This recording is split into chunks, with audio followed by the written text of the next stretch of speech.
ನಮಸ್ಕಾರ ವೀಕ್ಷಕರೇ, welcome to architects for design. ವೀಕ್ಷಕರೇ, ನಾವು ಯಲಹಂಕದಲ್ಲಿ 3040 ಸೈಟ್ ನಲ್ಲಿ ಕನ್ಸ್ಟ್ರಕ್ಷನ್ ವರ್ಕ್ ಅನ್ನ ಮಾಡ್ತಾ ಇದೀವಿ. ಇದು ನಾರ್ತ್ ಫೇಸಿಂಗ್ ಸೈಟ್ ಆಗಿರುತ್ತೆ. ಈ ಬಿಲ್ಡಿಂಗ್ G+1.5 ಫ್ಲೋರ್ ಅನ್ನ ಹೊಂದಿರುತ್ತೆ. ಇಲ್ಲಿ ಇವಾಗ ಪ್ಲಿಂತ್ ಬೀಮ್ದು ಸ್ಟೀಲ್ ರೆಡಿ ಆಗಿದೆ.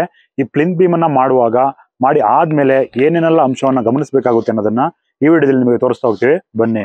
ಮೊದಲನೇದಾಗಿ ಡ್ರಾಯಿಂಗ್ ಬಗ್ಗೆ ಎಕ್ಸ್ಪ್ಲೇನ್ ಮಾಡ್ತೀವಿ. ನೋಡಿ, ಇಲ್ಲಿ ಪ್ಲಿಂತ್ ಬೀಮ್ದು ನಂಬರ್ ನ ಮೆನ್ಷನ್ ಮಾಡಿದ್ರೆ ಇದು ಪ್ಲಿಂತ್ ಬೀಮ್ 1 ಆಗಿರುತ್ತೆ. PB2 ಅಂದ್ರೆ ಪ್ಲಿಂತ್ ಬೀಮ್ 2 ಆಗಿರುತ್ತೆ. ಇದೇ ರೀತಿ 12 ಟೈಪ್ ಆಫ್ ಪ್ಲಿಂತ್ ಬೀಮ್ ಇಲ್ಲಿ ಇದೆ.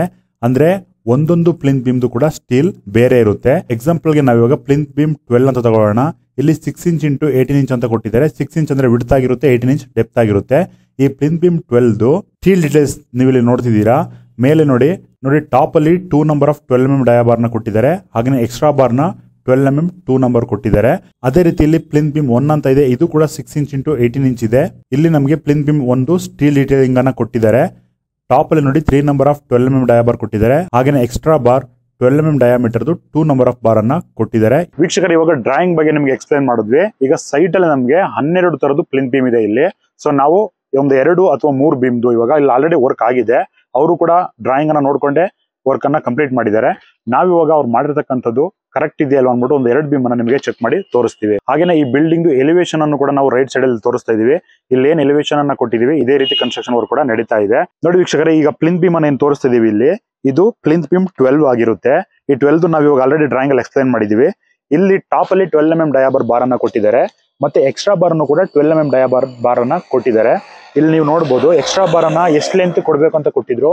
ಅದ್ರ ಪ್ರಕಾರನೇ 3 ಫೀಟ್ ಅಂದ್ರೆ ಡ್ರಾಯಿಂಗ್ ಅಲ್ಲಿ 3 ಫೀಟ್ 3 ಇಂಚ್ ಮೆನ್ಷನ್ ಮಾಡಿದ್ದಾರೆ. ಅಲ್ಲಿ ತನಕ ಮಾತ್ರ ಮಾಡಿ ಮೇಲೆ ನೋಡಿ ಇಲ್ಲಿ ಎಕ್ಸ್ಟ್ರಾ ಬಾರ್ ಕೊಟ್ಟಿಲ್ಲ ಈ ಪ್ಲೇಸ್ ಅಲ್ಲಿ. ಮತ್ತೆ ಈ ಕಡೆ ಕಾಲಮ್ ಸಪೋರ್ಟ್ ಅಲ್ಲೂ ಕೂಡ ನಮಗೆ 3 ಫೀಟ್ 3 ಇಂಚ್ ಕೊಟ್ಟಿದ್ದಾರೆ. ಮತ್ತೆ ಆ ಕಡೆಗೆ 2 ಫೀಟ್ 9 ಇಂಚ್ ಕೊಟ್ಟಿದ್ದಾರೆ. ಅದೇ ರೀತಿ ಇಲ್ಲೂ ಕೂಡ ಎಕ್ಸ್ಟ್ರಾ ಬಾರ್ ಅನ್ನು ಕೊಟ್ಟು ಮಿಡಲ್ ಅಲ್ಲಿ ನೋಡಿ ಯಾವ ಬಾರ್ನು ಕೊಟ್ಟಿಲ್ಲ. ಸೊ ಈ ರೀತಿ ನಾವು ಎಕ್ಸ್ಟ್ರಾ ಬಾರ್ ಗಳನ್ನ ಎಲ್ಲೆಲ್ಲಿ ಪ್ರೊವೈಡ್ ಮಾಡಿರ್ತೀವಿ, ಇಲ್ಲಿ ವರ್ಕ್ ಮಾಡಿರೋರು ಕೊಟ್ಟಿರ್ತಾರ ಇಲ್ವಾ ಅನ್ನೋದನ್ನ ಚೆಕ್ ಮಾಡ್ಬೇಕಾಗುತ್ತೆ. ಅದೇ ರೀತಿ ಇನ್ನೊಂದು ಬೀಮ್ ಅನ್ನ ಚೆಕ್ ಮಾಡೋಣ. ಇವಾಗ ನಾವು ಡ್ರಾಯಿಂಗ್ ಅಲ್ಲಿ ಮಾರ್ಕ್ ಮಾಡಿ ತೋರಿಸ್ತಿದೀವಿ ವೀಕ್ಷಕರೇ, ಯಾವ ಬೀಮ್ ಅನ್ನ ತೋರಿಸ್ತಾ ಇದೀವಿ ಅಂತ. ಇದು ಪ್ಲಿಂತ್ ಬೀಮ್ 1 ಆಗಿರುತ್ತೆ. ಸೊ ಈ ಪ್ಲಿಂತ್ ಬೀಮ್ 1 ನಲ್ಲಿ ನೋಡಿ ಟಾಪ್ ಅಲ್ಲಿ 12 mm ಡಯಾಬಾರ್ ಅನ್ನ ಕೊಟ್ಟಿದ್ದಾರೆ. ಅಂದ್ರೆ 3 ನಂಬರ್ ಕೊಟ್ಟಿದ್ದಾರೆ. ನೋಡಿ 3 ನಂಬರ್ ಆಫ್ ಡಯಾಮೀಟರ್ ನಾವು ಇಲ್ಲಿ ನೋಡಬಹುದು. ಮತ್ತೆ ಇನ್ನೊಂದು ಡಯಾಮೀಟರ್ ನ ಕನ್ಫರ್ಮ್ ಮಾಡ್ಕೊಳ್ಳಕ್ಕೆ ನಾವು ಎಲ್ಲ ವಿಡಿಯೋದಲ್ಲಿ ಎಕ್ಸ್ಪ್ಲೇನ್ ಮಾಡಿದೀವಿ. ಇಲ್ಲೂ ಕೂಡ ತೋರಿಸ್ತಿರ್ತೀವಿ. ಇಲ್ಲೇ 12 ಅಂತ ಬರ್ದಿದ್ದಾರೆ ನೋಡಿ.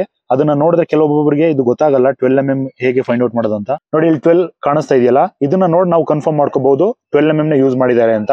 ಅದೇ ರೀತಿ ಕೆಳಗಡೆ 12 mm ಎಕ್ಸ್ಟ್ರಾ ಬಾರ್ ಅನ್ನ ಕೊಟ್ಟಿದ್ದಾರೆ. 2 ನಂಬರ್ ಕೊಟ್ಟಿದ್ದಾರೆ. ನೋಡಿ 2 ನಂಬರ್ ಇಲ್ಲಿ ಕರೆಕ್ಟ್ ಆಗಿ ಅವರು ಎಕ್ಸ್ಟ್ರಾ ಬಾರ್ ಅನ್ನ ಹಾಕಿದ್ದಾರೆ. ಮೇಲೆ 3 ನಂಬರ್ ಅನ್ನ ಹಾಕಿದ್ದಾರೆ. ಪ್ಲಿಂತ್ ಬೀಮ್ ಅಲ್ಲಿ ನಾರ್ಮಲ್ ಆಗಿ ಚೆಕ್ ಮಾಡ್ಬೇಕಾಗಿರೋದು ಏನು ಅಂದ್ರೆ, ಪ್ಲಿಂತ್ ಬೀಮ್ ಏನ್ ರೈನ್ಫೋರ್ಸ್ಮೆಂಟ್ ಅನ್ನ ಮಾಡಿರ್ತಾರೆ ಅದು ಸ್ಟ್ರೈಟ್ ಆಗಿರ್ಬೇಕಾಗುತ್ತೆ. ನೋಡಿ ನೀವು ಇಲ್ಲಿ ಬೀಮ್ ಅನ್ನ ನೋಡ್ತಿದ್ದೀರಾ, ಈ ಸ್ಟ್ರೈಟ್ ಲೈನ್ ನಮಗೆ ಗೊತ್ತಾಗುತ್ತೆ, ಅದು ಕ್ರಾಸ್ ಆಗಿರಬಾರ್ದು, ಒಂದೇ ಲೈನ್ಗೆ ಇರ್ಬೇಕಾಗುತ್ತೆ. ಸೊ ಇಲ್ಲಿ ಅವರು ಒಂದೇ ಲೈನಿಗೆ ಮಾಡಿದಿರಲ್ವಾ ಅಂತ ಚೆಕ್ ಮಾಡ್ಕೋಬೇಕು. ಅದೇ ರೀತಿ ಸ್ಟಿರಪ್ಸ್ ಅಥವಾ ರಿಂಗ್ ಅಂತ ಏನ್ ಕರಿತೀವಿ, ಇದು ಕೂಡ ಸ್ಟ್ರೈಟ್ ಆಗಿರ್ಬೇಕಾಗುತ್ತೆ. ಇಲ್ಲೂ ಕೂಡ ಬೆಂಡ್ ಆಗಿರಬಾರ್ದು. ಇಲ್ಲಿ ನೋಡಿ ಕರೆಕ್ಟ್ ಆಗಿ 6 ಇಂಚ್ ಅನ್ನ ಸ್ಪೇಸಿಂಗ್ ಅನ್ನ ಪ್ರೊವೈಡ್ ಮಾಡಿ ಅವರು ಕರೆಕ್ಟ್ ಆಗಿ ಲೈನ್ ಪ್ರಕಾರ ಮಾಡ್ಕೊಂಡು ಹೋಗಿದ್ದಾರೆ. ನೋಡಿ ಇವಾಗ ಇನ್ನೊಂದು ಬೀಮ್ ನ ತೋರಿಸ್ತೀವಿ. ಇಲ್ಲೂ ಕೂಡ ನೀವು ನೋಡ್ತಿರ್ಬೋದು, ಈ ಸ್ಟಿರಪ್ಸ್ ಅನ್ನ ನಾವೇನ್ ಟೈ ಮಾಡಿರ್ತೀವಿ, ಇದು ಈ ಬಾರ್ ಗಳು ಸ್ಟ್ರಾಂಗ್ ಆಗಿ ಹಿಡ್ಕೋಬೇಕು, ಎಲ್ಲೂ ಕೂಡ ಮೂವ್ ಆಗಬಾರ್ದು ಅಂದ್ಬಿಟ್ಟು ಟೈ ಮಾಡೋಕ್ಕೋಸ್ಕರ ಈ ಸ್ಟಿರಪ್ಸ್ ಅನ್ನ ಪ್ರೊವೈಡ್ ಮಾಡಿರ್ತೀವಿ. ಸೊ ಇವು ಬೆಂಡ್ ಆಗಿರಬಾರ್ದು. ಇಲ್ಲೂ ಕೂಡ ಇದನ್ನ ಮಾಡ್ಬೇಕಾದ್ರೇ ಕರೆಕ್ಟ್ ಆಗಿ ಮಾಡ್ಬೇಕಾಗುತ್ತೆ. ಸೊ ಇಲ್ಲಿ ಮಾಡಿ ಹಾಕಿದ್ಮೇಲೆ ನಾವು ಚೆಕ್ ಮಾಡ್ಬೇಕು, ಇಲ್ಲೆಲ್ಲೂ ಕೂಡ ಯಾವ್ದು ಬೆಂಡ್ ಆಗಿರೋದು ಕಾಣಿಸಬಾರ್ದಾಗಿರುತ್ತೆ. ಇಲ್ಲಿ ನೀವು ನೋಡ್ಕೊಳ್ತಿರ್ಬೋದು ವಿಡಿಯೋದಲ್ಲೇನೆ ಎಲ್ಲವೂ ಕೂಡ ಕರೆಕ್ಟ್ ಆಗಿ ಟೈ ಮಾಡಿದ್ದಾರೆ. ಇದಿಷ್ಟು ಪ್ಲಿಂತ್ ಬೀಮ್ ಬಗೆಗಿನ ಮಾಹಿತಿ ವೀಕ್ಷಕರೇ. ನೀವು ನಮ್ಮ ಚಾನಲ್ಗೆ ಸಬ್ಸ್ಕ್ರೈಬ್ ಆಗಿ, ಹಾಗೆ ನಿಮಗೆ ಯಾವ ಟಾಪಿಕ್ ಬಗ್ಗೆ ವಿಡಿಯೋ ಬೇಕು ಅನ್ನೋದನ್ನ ಕಮೆಂಟ್ ನಲ್ಲೂ ಕೂಡ ತಿಳಿಸಬಹುದು.